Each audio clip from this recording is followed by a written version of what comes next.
তখন সে মিছিলিকে 68টি ছড়াগুলি খেয়ে 13-14 উত্তীর্ণ করে সে মেডিকেল হাসপাতালে ভর্তি ছিল।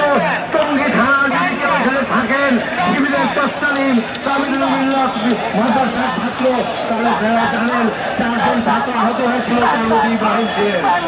আমি আজকে এই ক্যালকুলেটরে বললাম অনেকে আজকে তাকে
এই বাংলাদেশে যদি তোমরা